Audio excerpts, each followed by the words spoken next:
Qualquer semelhança é mera coincidência. Hoje eu vou contar o conto do guarda-chuva. E repito, qualquer semelhança é mera coincidência. Numa igreja não muito distante daqui, num tempo não tão distante assim, a igreja se reuniu no começo do ano para buscar o Senhor durante 10 dias para estudar um salmo. Eu não vou falar o nome do salmo. E o pregador pediu para que um irmão naquela igreja chamado Carlão, lhe trouxesse um guarda-chuva. E eu gostaria que o nosso irmão, por coincidência, como eu disse, qualquer semelhança é mera coincidência, trouxesse o guarda-chuva aqui. Carlão, traz o guarda-chuva para mim, por favor. Eu estou contando a história e eu quero que vocês tentem visualizar o melhor possível. Obrigado, Carlão. Obrigado mesmo. O Carlos trouxe o guarda-chuva para o pastor. O pastor pegou, contou a história, a ilustração do guarda-chuva e tudo mais, e colocou o guarda-chuva encostado num tanque parecido como esse. Tá? Não é ele, mas parecido com esse. Colocou aqui. E continuou o seu sermão. Nessa, o produtor achou que o guarda-chuva não estava tão bonito ali. E ele manda um emissário. Falou o seguinte: precisamos tirar o guarda-chuva dali. Primeiro, ele escuta a corrente caindo de trás da igreja. O pastor se preocupa, está no meio do sermão. O que vai acontecer? Será que alguém vai me atacar? Nisso, o câmera, que estava transmitindo aquele programa também, como eu disse, qualquer semelhança é mera coisa, começa a fazer uns gestos. E o pastor de olho de canto, que será que ele está falando? Será que tem zíper aberto? E começa a olhar, a gravata está torta? O que será que aconteceu? E o pastor continua pregando. De repente ele vê um vulto, alguém colocando a cara, e atrás da televisão. O pastor para ler o gráfico, e como um gato selvagem, ele cata o guarda-chuva. O guarda-chuva que o pastor ia usar no sermão de novo. O pastor já não entendia mais nada, todo mundo estava rindo, o garoto saiu, o pastor sai atrás do garoto. Devolve o guarda-chuva aí, por favor.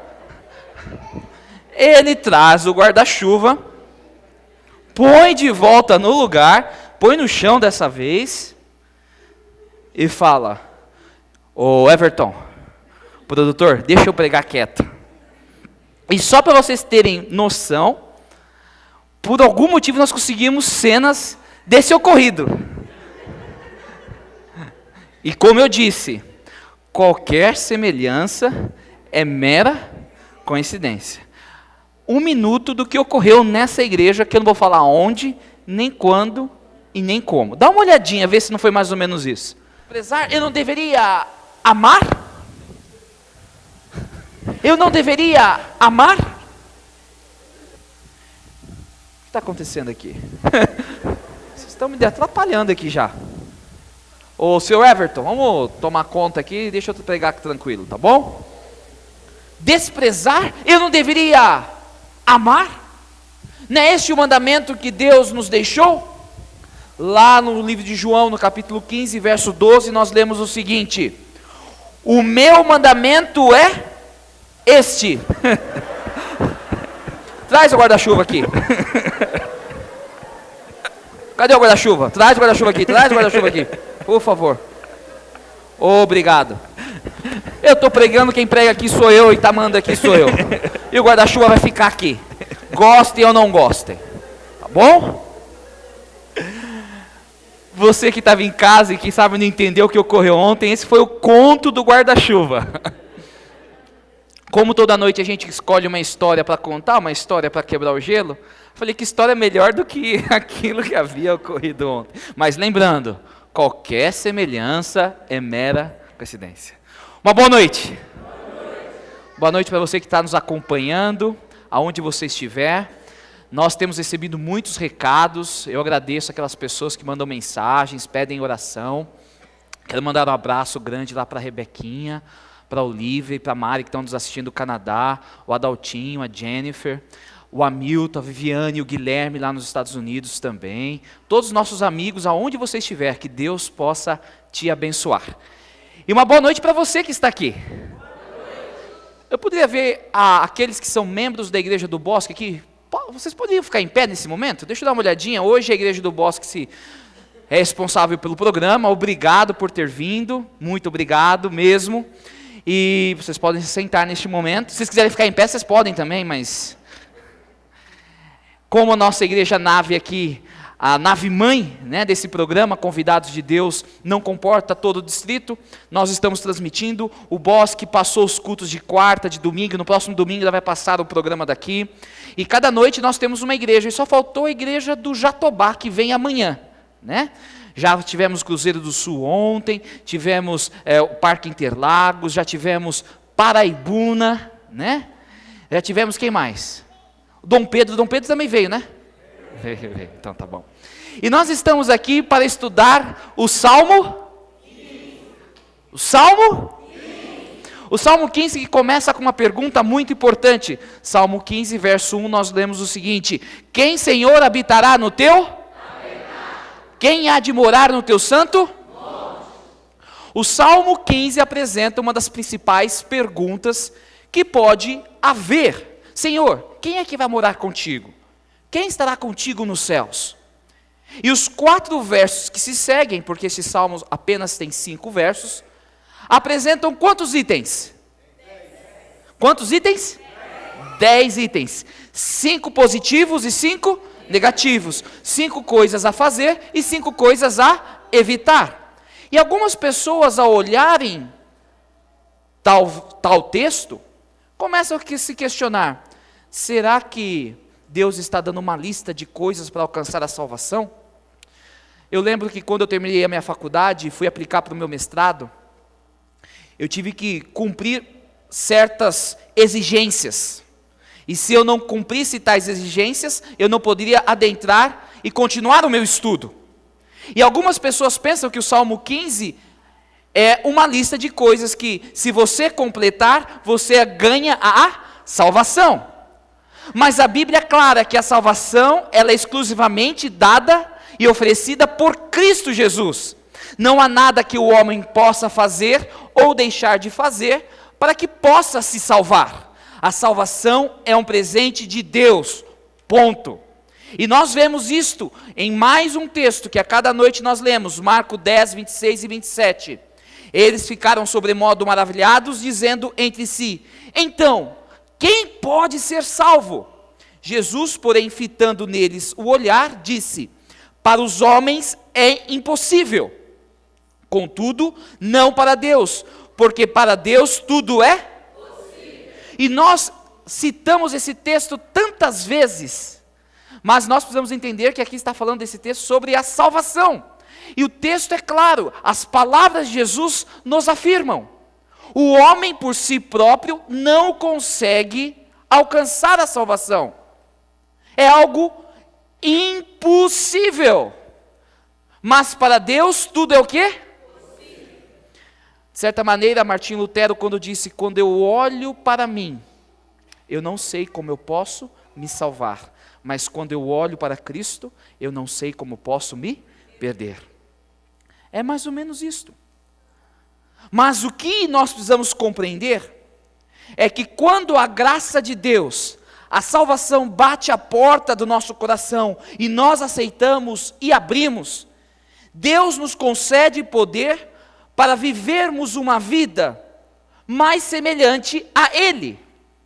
E o Salmo 15 não apresenta uma lista de requerimentos para alcançar a salvação.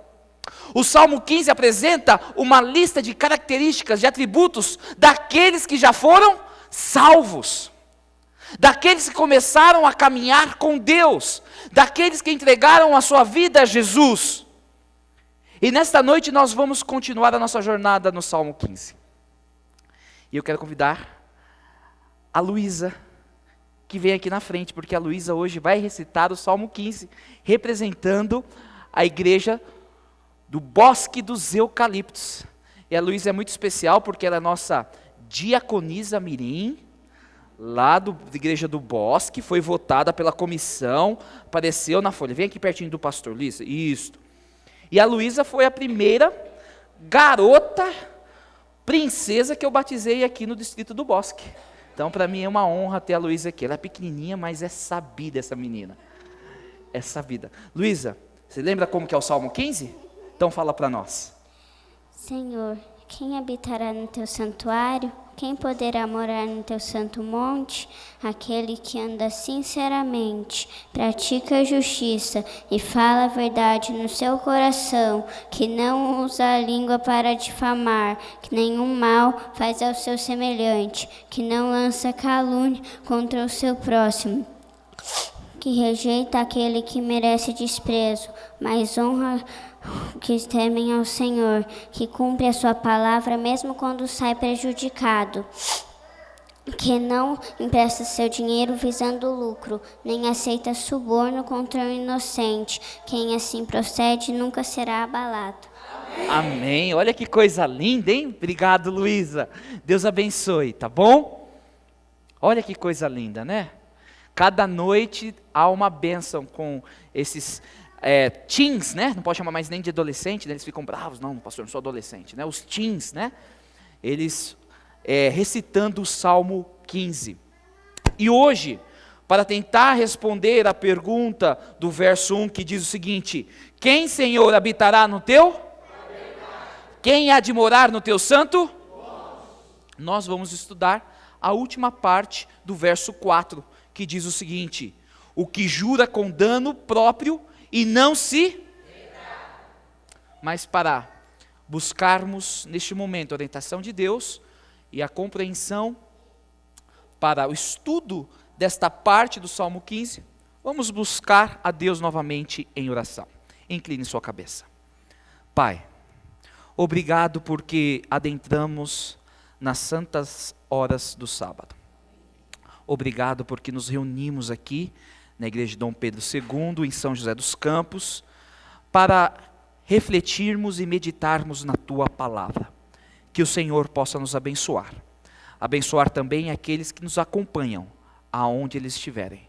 Acompanhar aqueles irmãos aqui do Distrito do Bosque, que estão assistindo em seus lares. Que o Senhor possa estar ali, ó Pai.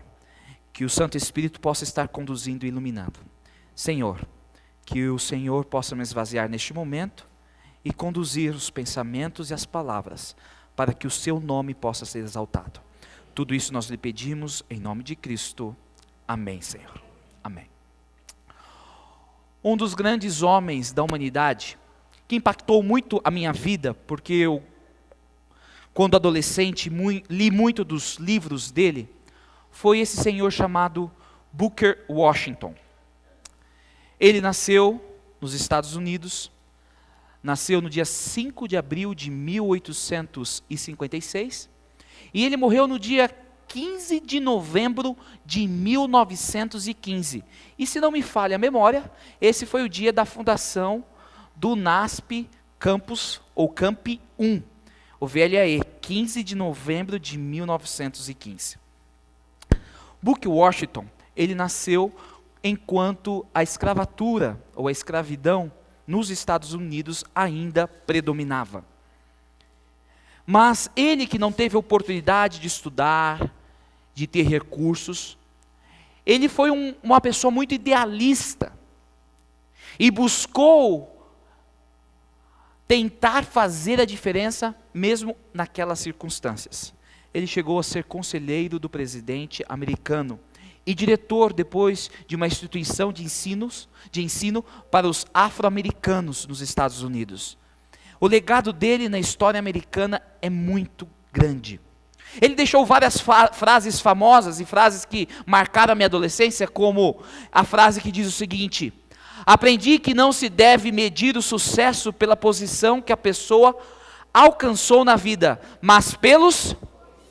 Não, foram devagar demais. Vocês estão acanhados que o pastor Flávio está aqui conosco? Vocês estão com vergonha? Obrigado, pastor Flávio, pela sua presença. Por favor, não faça eu passar vergonha aqui hoje. Quando tiver amarelo, quem que tem que ler? Quando tiver amarelo, você em casa aí tem que ler. Então vamos lá de novo. Aprendi que não se deve medir o sucesso pela posição que a pessoa alcançou na vida, mas pelos que ela teve de superar enquanto tentava ser bem-sucedida. Outra frase que marcou a minha adolescência: a excelência consiste em fazer algo comum de maneira não comum.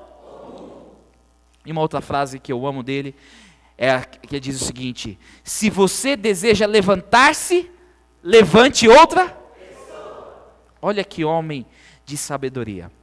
E ele escreveu um livro, infelizmente esse livro não tem em português, pelo menos eu não conheço, Up From Slavery, que quer dizer saindo ou fugindo ou, sabe, correndo da escravidão.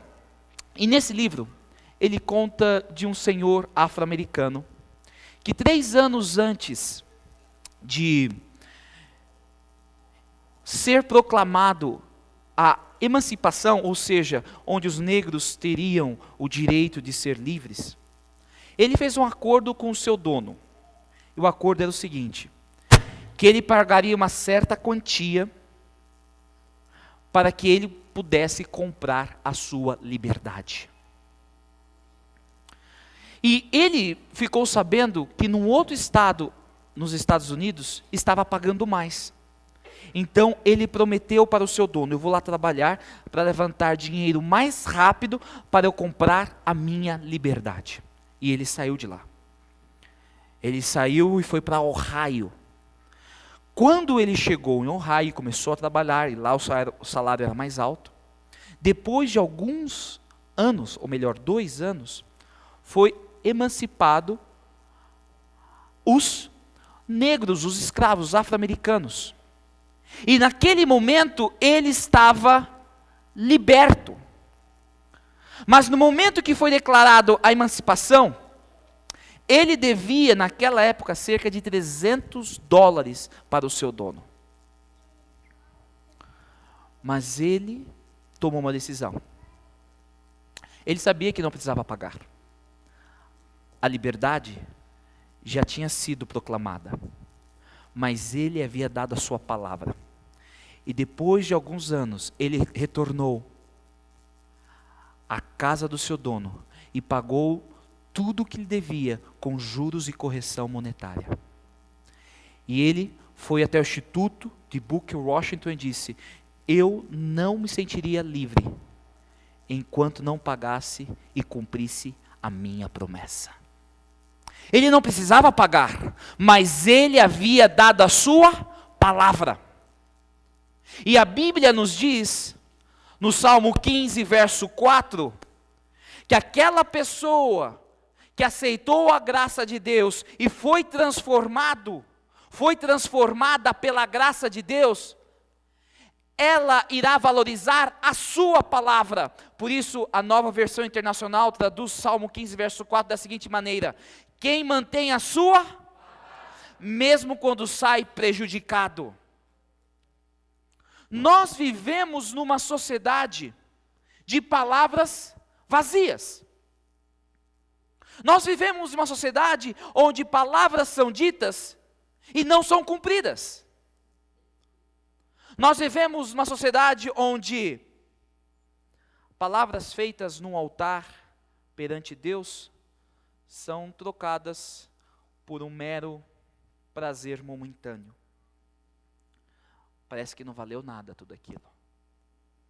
Nós vivemos num tempo onde as pessoas, elas só sabem querer ganhar dinheiro. E a palavra dela não vale nada. Vende um produto falando: olha, isso aqui é a melhor coisa do mundo, e quando a pessoa compra, não é isto. Ou fecha um negócio e depois não é bem assim.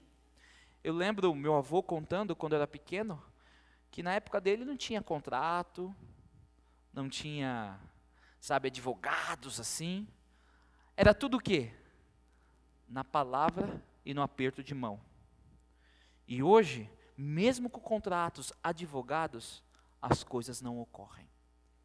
Nós vivemos num mundo onde pessoas, elas simplesmente dizem que são cristãs, mas elas não vivem de acordo com os princípios cristãos.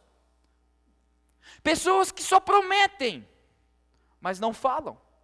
Quantas vezes nós sentimos dificuldade de termos pessoas comprometidas no trabalho da igreja? Mas eu louvo a Deus porque no Distrito do Bosque as coisas aqui são diferentes. Eu não sei onde você está assistindo, mas aqui é uma benção. Nós temos aqui pelo menos 15 jovens envolvidos nesse processo de produção, aqui em cima, lá embaixo. Todos comprometidos, chegam cedo para montar. Mas hoje nós vivemos numa falta de comprometimento, de cumprir a palavra. E o que falar dos nossos políticos? Prometem, mas não cumprem. E o que falar daquelas promessas que as pessoas fazem a Deus? Promessas vazias.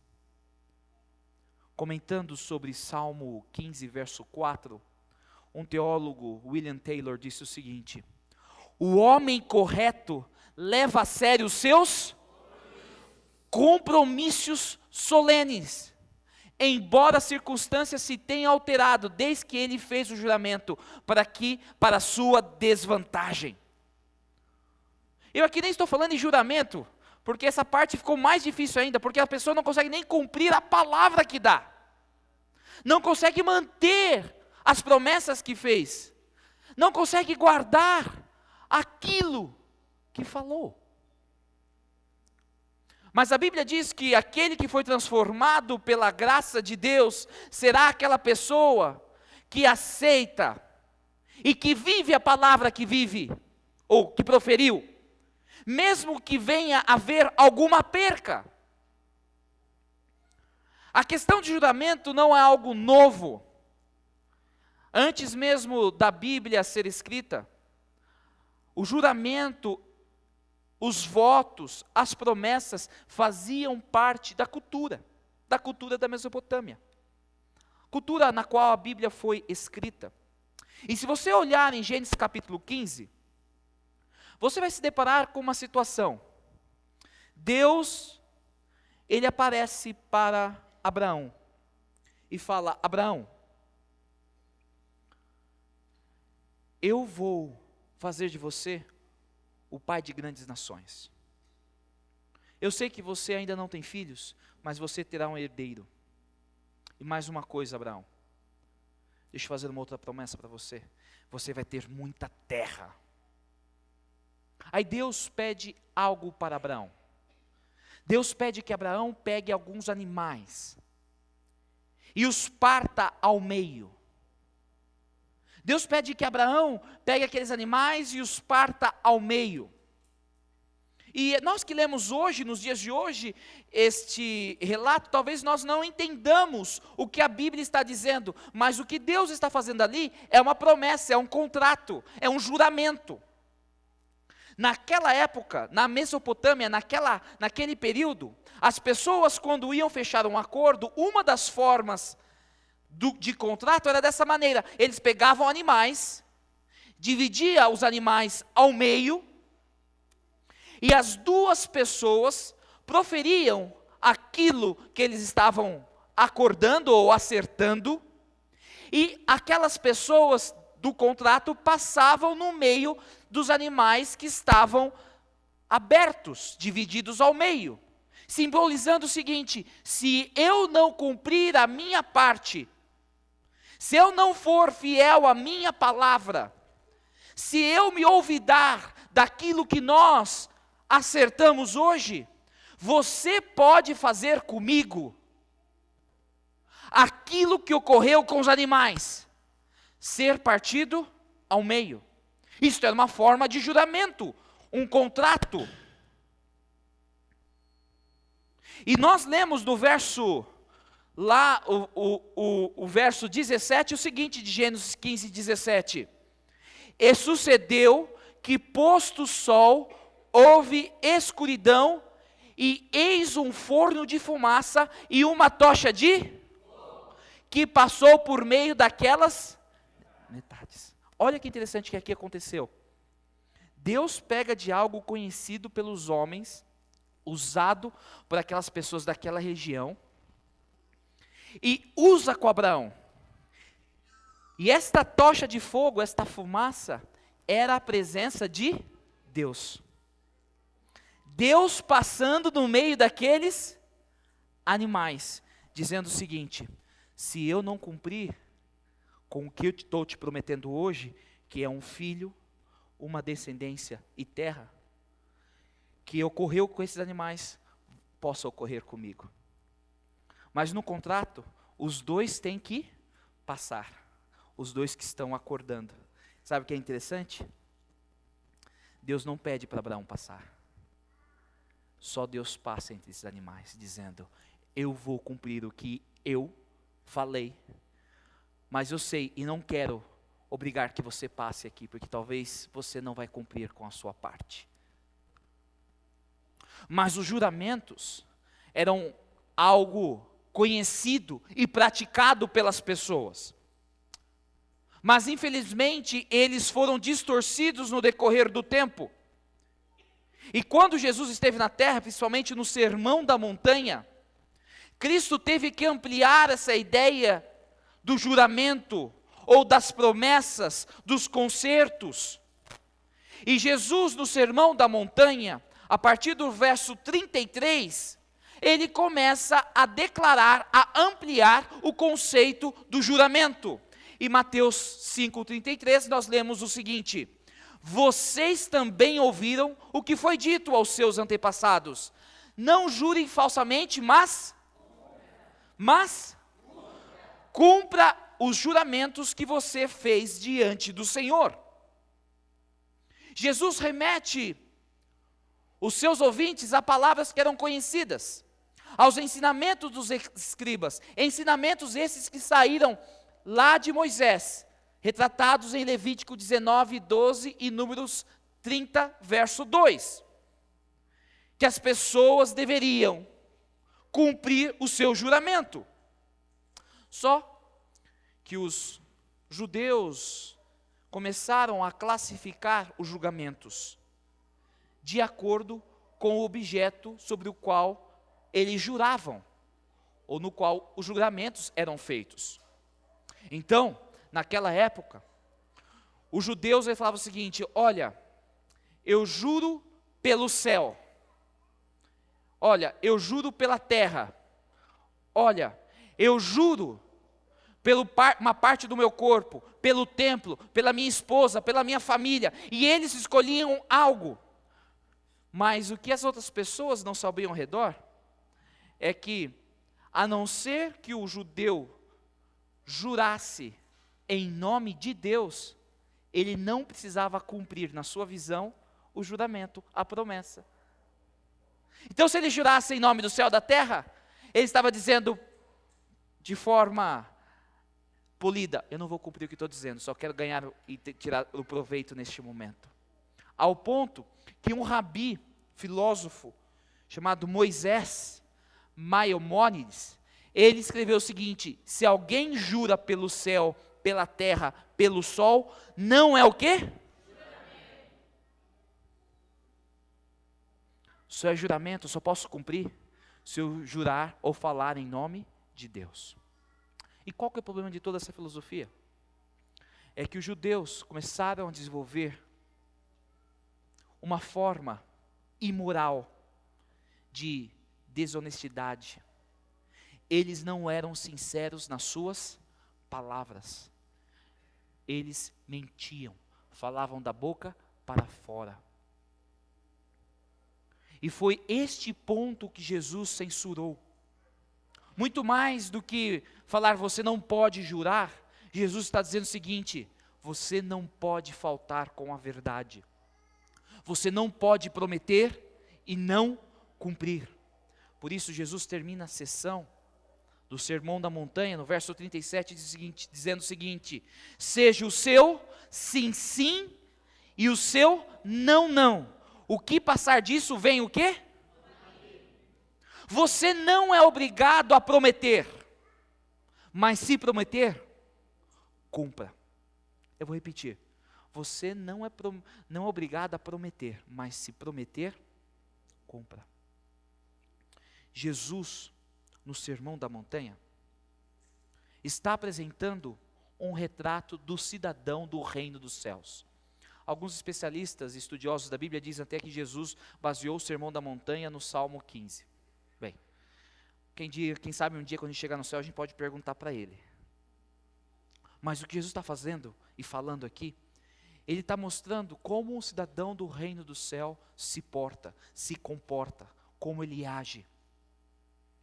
E o cidadão do reino dos céus, como descrito no Salmo 15, verso 4, é aquele que jura com dano próprio e não se retrata. Ou seja, ele fala e ele vai cumprir a sua palavra, mesmo que ele venha a perder algo.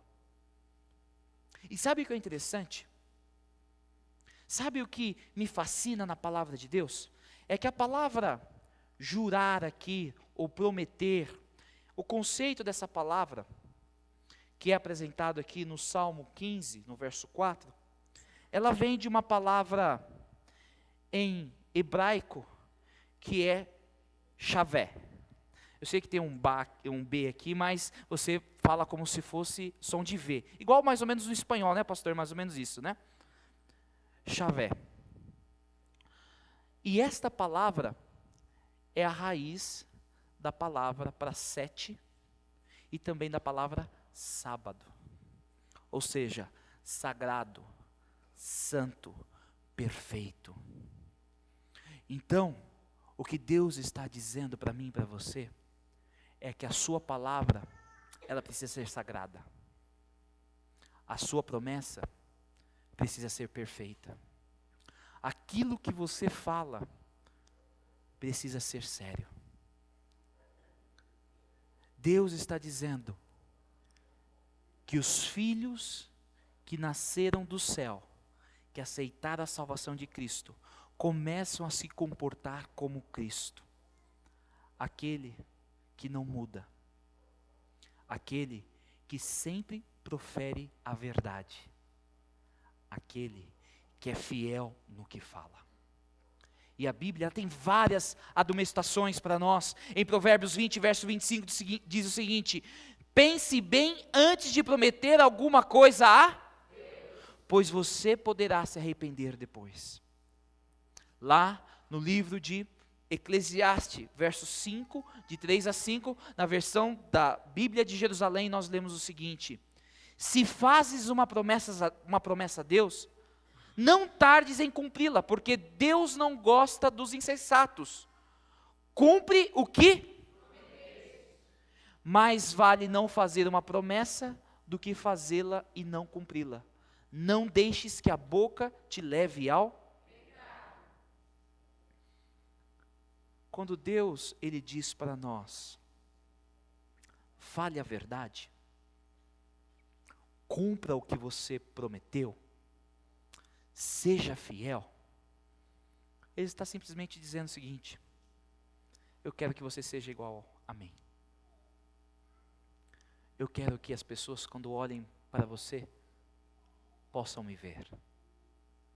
Porque a Bíblia descreve Jesus Cristo da seguinte maneira, a Deus, Salmo 89, verso 34, não violarei a minha aliança, nem modificarei as promessas dos meus lábios.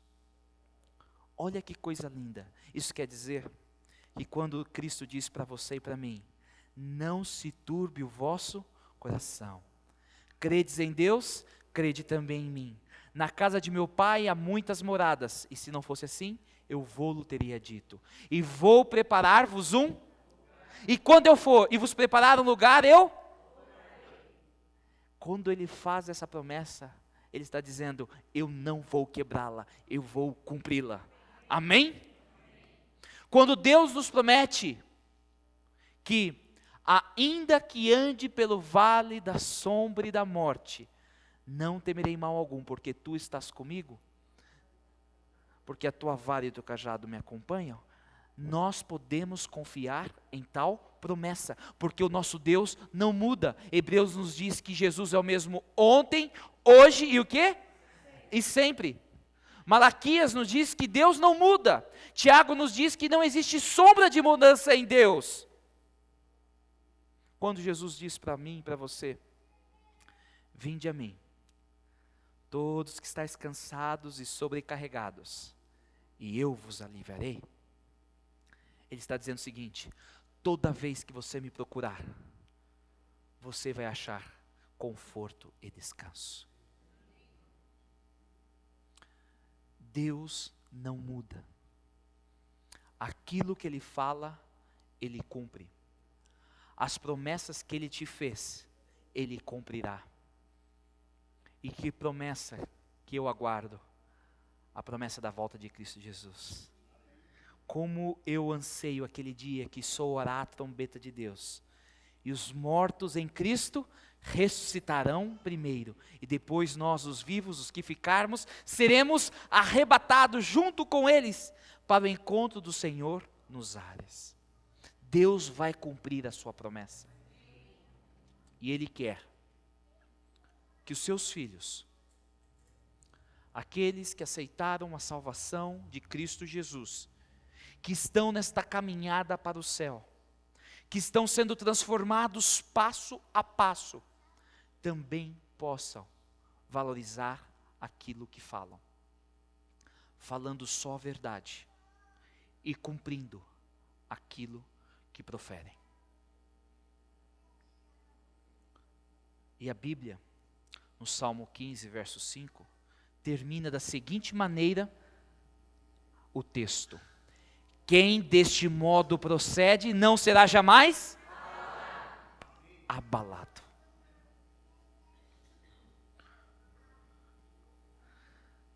Não é fácil.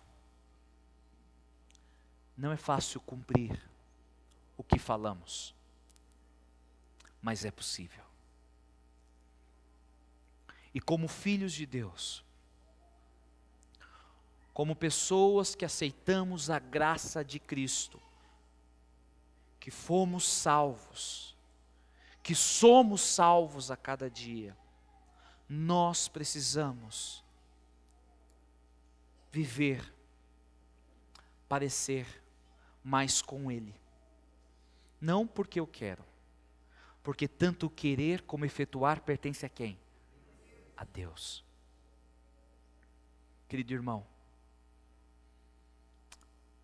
querida irmã, as promessas que você fez naquele dia do seu casamento, você precisa cumprir. Não importa o que ocorra, você precisa ser fiel.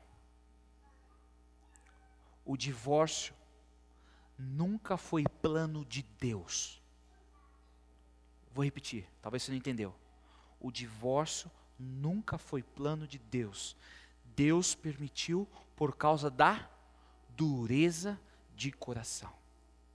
Mas hoje nós vivemos num mundo de palavras vazias, de pessoas que simplesmente parece que buscam algo passageiro, descartável.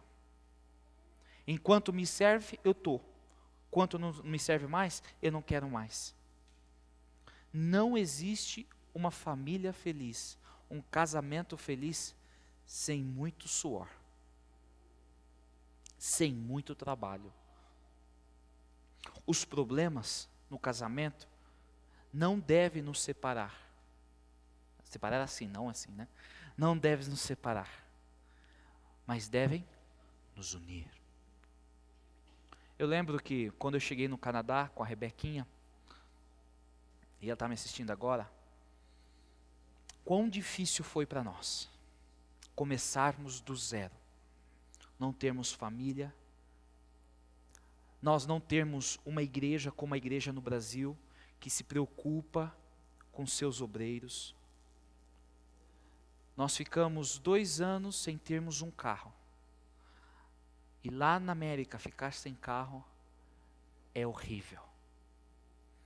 Nós alugávamos a cada 15 dias um carro para fazer compras. Então a nossa despensa sempre era cheia.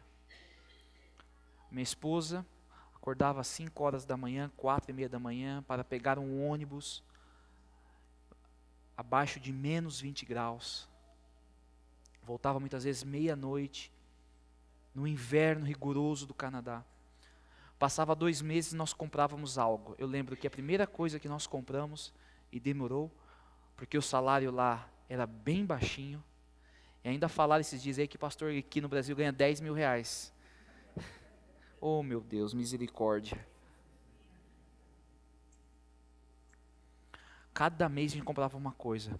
Um mês a gente comprou o colchão. Aí juntamos outro mês, compramos um frigobar, porque o dinheiro não dava para a geladeira inteira. E foi assim, foi um ano de muitas dificuldades com a minha esposa. Mas eu vou dizer, os elos que nos unem a hoje, pela graça de Deus, são indestrutíveis. Porque os problemas nos levaram a se aproximar um do outro. A aproveitar as coisas alegres e simples da vida. Queridos, se vocês aceitaram a graça de Deus, vocês precisam honrar as palavras e as promessas que vocês fizeram. E falando das nossas famílias, porque este é o foco das nossas atividades aqui no Distrito do Bosque para este ano. Vamos cumprir, preservar, respeitar tais promessas. Queridos irmãos, muitos de vocês têm o seu próprio empreendimento. Muitos de vocês são pessoas que lutam, acordam cedo e saem a cada dia para matar o leão a cada dia.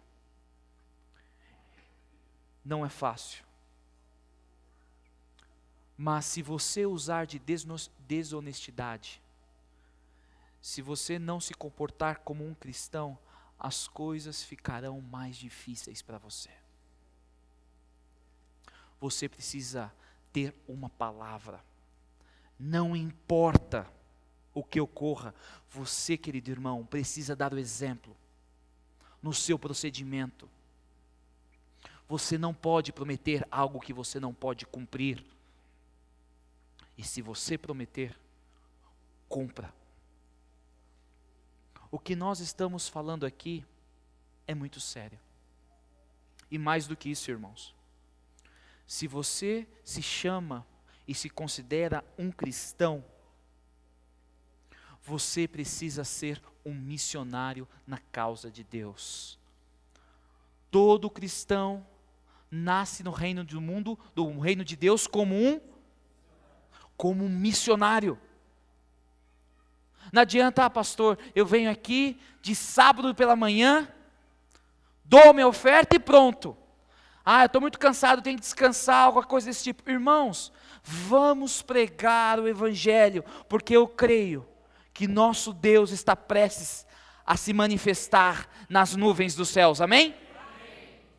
E eu estou trabalhando para que esta manifestação gloriosa seja no ano de 2013. Mas para isso, cada um de nós precisamos buscar a Deus, colocar a nossa vida em dia. E no assunto de hoje, cumprir aquilo que falamos e prometemos. Por que não tomar uma decisão hoje de ser honesto, de ser fiel, de cumprir a palavra de Deus? A minha amiga Tassiana, que tem nos abençoado com a sua voz, irá cantar a nossa música tema. E até uma pessoa me escreveu esses dias, a Tassiana, falou assim: olha, pastor, seu sermão é meia boca, mas a Tassiana cantando, e eu aguento o Senhor até o final, porque a Tassiana vem, ela vai aparecer e vai cantar. Mas enquanto ela canta essa música que está nos acompanhando, eu me pego sonhando com essa música, acordando com essa música. Eu quero que você pense e reflita na letra dessa música. Deus sabe o que você faz. E Deus convida você a mudar, a ser diferente, a ser mais semelhante como Cristo. Por que não tomar essa decisão? Por que não colocar a sua vida nas mãos do Salvador? Sendo fiel na sua palavra, cumprindo as promessas que você faz, e sempre falando a verdade. Tome a decisão hoje. acerte a sua vida com Deus e seja mais semelhante a Ele.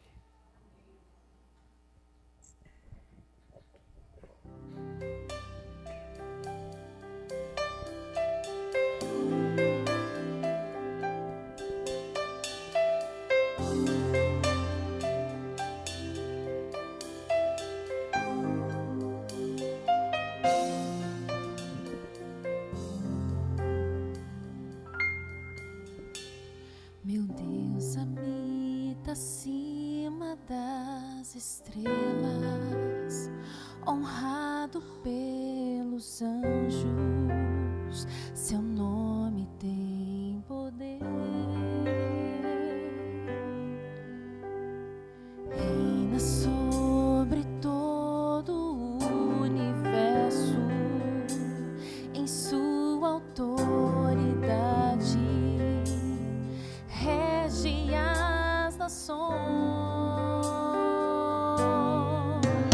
Esse mesmo Deus conhece a tua vida, conhece o teu mundo, conhece o teu ser. Ele sabe tudo o que sentes, vê dentro da alma. Esse Deus é o Deus que tudo vê.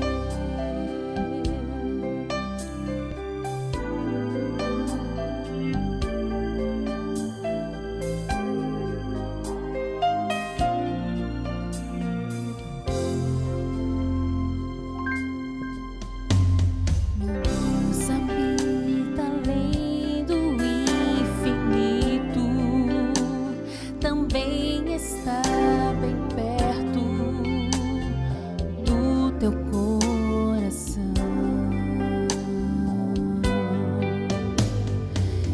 Ele não oculta o seu amor e sempre está disposto a suavizar a tua dor. Deus é mais sublime que as riquezas, o amor que excede as grandezas está em teu coração. Conhece os humildes e contritos, dá alívio aos aflitos e nunca vai negar-te a mão. Esse mesmo Deus conhece a tua vida, conhece o teu mundo, conhece o teu ser. Ele sabe tudo o que sentes, vê dentro da alma. Esse Deus é o Deus que tudo vê. Esse Deus ainda chora as tuas lágrimas, conhece tuas lutas e sabe os porquês. Ele é o autor da tua vida. Oh, ele vai sarar tuas feridas. Esse mesmo Deus conhece a tua vida.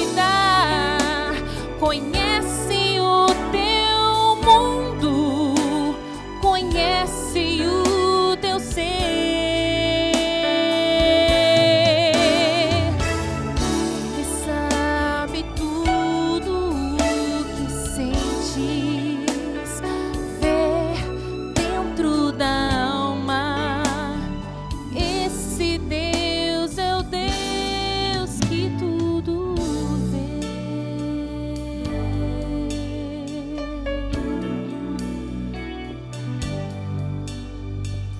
O Deus que tudo vê.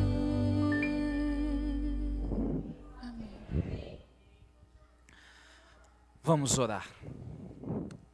Deus eterno, nesta noite nós queremos glorificar o Teu nome, porque o Senhor cumpre as suas promessas. Quando o pecado adentrou aqui no mundo, o Senhor ainda, naqueles primeiros momentos de dor, fez a promessa que o Senhor enviaria alguém para pisar na cabeça da serpente. E esta promessa se cumpriu quando Cristo Jesus morreu na cruz e resgatou a humanidade para os céus. E o Cristo Jesus, que morreu na cruz, nos prometeu que um dia vai voltar. E porque Ele cumpriu a promessa primeira, a primeira promessa, temos a certeza que Ele irá cumprir a segunda também. Senhor, ao aceitarmos a Tua graça, ao sermos transformados por Ti, também queremos ser fiéis às nossas palavras e promessas. Queremos cumprir aquilo que nós dissermos que iremos cumprir. Por isso, Senhor, ajude a cada família que está enfrentando os seus problemas, que possam continuar ligados e unidos nas promessas e no juramento que fizeram diante de Ti. Ajude a cada irmão no seu empreendimento, no seu trabalho, nos seus estudos, nas suas atividades, que eles possam, ó Pai, ser fiéis às promessas que fizeram, sempre falando a verdade e cumprindo aquilo que prometem. Naqueles momentos que falhamos, ó Pai, nos perdoe. Mas nos dê forças, ó Pai, para sermos mais semelhantes a Ti, para cumprirmos tudo aquilo que sair da nossa boca. Nos leve em segurança, nos dê um sábado feliz e que amanhã possamos estar novamente reunidos para estudar um pouquinho mais sobre aqueles que já foram salvos no Senhor. E é no nome de Cristo que nós oramos. Amém.